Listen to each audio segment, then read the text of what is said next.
Growing up, my schools were known for having pretty common events. You know, there was prom, graduation, football games. There were even some school spirit weeks, but the one that stands out like a sore thumb, talent shows. Those were extremely memorable, either going to one or actually participating in one. But they weren't memorable in the best sense. Sure, there were some really good people. Some were even getting standing ovations. But the ones I and most of the school mainly remembered were the guys that would flop. Cause for some reason, I just feel people enjoy those way more. So sit back for this story time, because it gets good. And also, don't forget, merch is out, plushies out. There's a huge sale going on at the website at horchatasoto.com. Anyways, let's begin. I don't know why, but I feel every school feels that their talent show is going to be like America's Got Talent. And all the kids feed into that. They feel like this is gonna be their big break, but it ends up being more like America's Got Trauma. They start out so hopeful, teachers are hyping them up. This is your moment to shine. Nah, this is more like our moment to collectively embarrass ourselves in front of the entire zip code. And we'd have the talent show in the school auditorium. That's the same auditorium for my school assembly story. You remember that one? If you know, you know. Same plastic chairs, same squeaks, and those chairs cost $500,000 for some reason.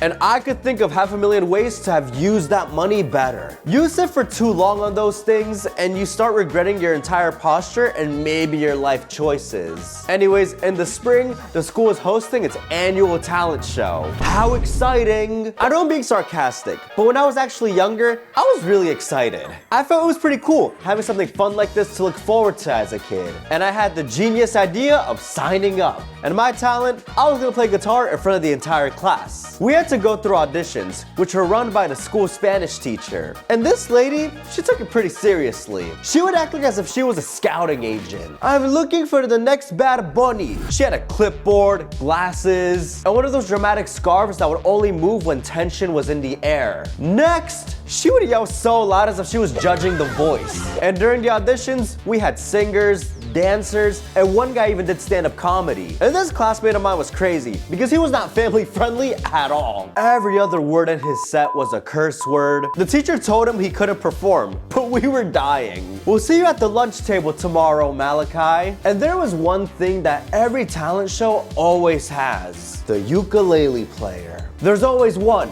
They walk in with their flannel, bucket hat, and suddenly it's a spiritual experience. I'll be performing Riptide. A ukulele and Riptide go hand in hand like my dad and milk. Anyways, when it was my turn, I was shaking. I brought my guitar, which was bigger than my body, but I got ready. Okay, Jorge, what will you be performing for us today? I'll be playing Wonderwall, because of course I would. A guitar and Wonderwall go hand in hand like my dad with milk. So I start playing, and the second I strum that first chord, okay, you're in. Wait, that's it? No feedback? No applause? Just you're in? I didn't even start, for crying out loud. She doesn't even look up from her clipboard. She just writes the guitar kid next to my name and waves for the next person. Next! They were just filling time slots at that point. And poor Malachi was the only kid cut because of his edgy humor. So I guess you could say I passed and got a yes for my talent show audition. America's Got Talent got nothing on me. Fast forward a few weeks, and it's finally the big night, our annual high school talent show. You may think it's this polished up thing, but again, it's a school talent show. It really isn't. The lights are dim, the projector screen is crooked, and every parent has that same tired look as if they were forced to be there. I'm sitting in the second row, guitars in my hand, and I'm scheduled to go on more towards the end, which is pretty good for me. And once everyone gets situated, the MC walks up. It's our class president. And this class president, she speaks in a very hyper tone, to say it in the nicest way possible. You know that voice that everyone secretly dislikes? All right, everyone, let's make some noise for our first performer. Ugh. Regardless though, the show shall now start. And the first act is none other than the ukulele girl, the classic indie legend. She walks out in the classic flannel and hits the first 3 chords of Riptide. And the crowd acts like they're at Coachella.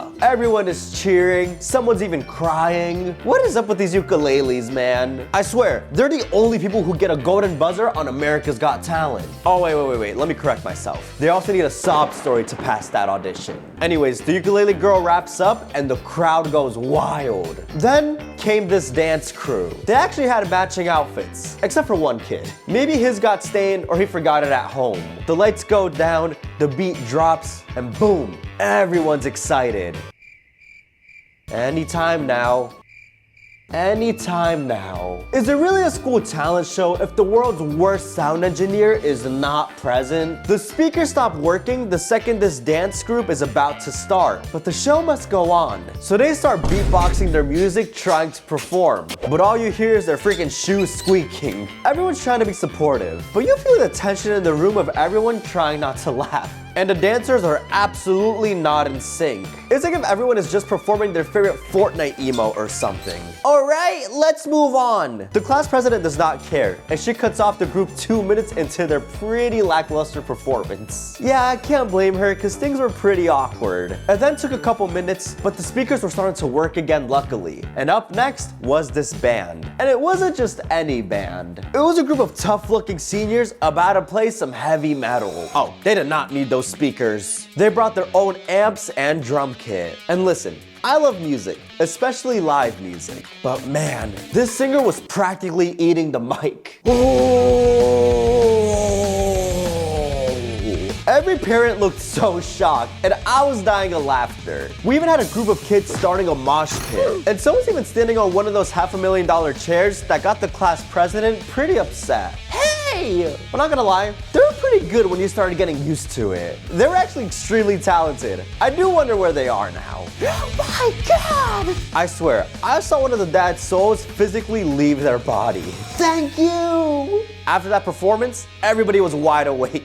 That heavy metal band basically summoned caffeine to everybody in that room. The class president then walks up looking exhausted. All right, let's bring the energy down a little. Yeah, I appreciate you saying that. And let's bring down some of the expectations as well. Because I was next. I had to follow up the crazy heavy metal seniors. I was nervous. My stomach dropped. I'd been sitting there for over an hour, hands sweaty, just staring at my guitar like it was a bomb I didn't know how to defuse. It's so bad. The ukulele girl is even hyping me up. Yo, you got this, Jorge. Easy for you to say, Riptide. She was first. Zero pressure or zero expectations. And not so long after, they then call my name. Jorge Soto, get on up here. The crowd's being nice, and they clap politely. But I'm also the second to last performer. And after that metal performance, their energy was like up here. But the second I walk up with an acoustic guitar, it plummeted back down. Okay, you got this, you got this. I walk up to the stage, and the spotlight hits me straight in my eyes. The light is blinding and kind of hot that I start sweating. But I'm already on stage. I gotta approach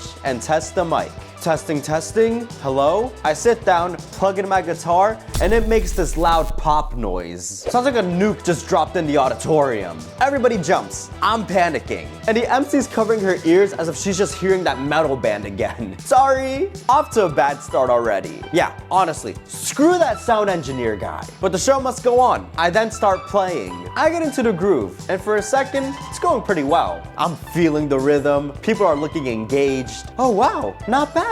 I'm feeling pretty confident again, getting comfortable. Until I open my mouth to sing the first word. Today, I have a brutal voice crack. My voice went from Justin Bieber to a Minecraft villager in 0.2 seconds. I try to play it off. I stop really quickly and go again. But out of nowhere, I hear a kid in the back going, "Hey, yo!" Man, I wanted to crawl into one of those $500,000 chairs. Never be seen again. But I tried to recover. I keep going. But now my hands are kind of shaking. But you know what they say, the show must go on. I pick up my pace again and start singing. And this time, it's not bad. I'm improving and I sound so much better. People are actually clapping to me, and the few who knew the song are actually singing with me too. You're my wonderwall. And once I was done, I got a pretty loud and positive cheer. Oh, wow. wow, I left that stage feeling pretty good. A little too good. Okay, I had an ego for like 30 minutes after that. I felt like freaking Liam Gallagher himself. Jorge, you did so good. Don't talk to me, miss. I'm a rock and roll star now. Yeah, that was my horrible attempt at a British accent. To all my subscribers in the UK, please don't roast me in the comments. But anyways, as everyone was packing up, I remember sitting there, still holding my guitar, just smiling. Because even though there was mistake after mistake with the bad sound, the awkward dancing, and my voice crack that'll haunt me forever, we definitely made some memories. And that's what made it so good. But as I was leaving, the Spanish teacher pointed to a cracked chair. Hey, who did this?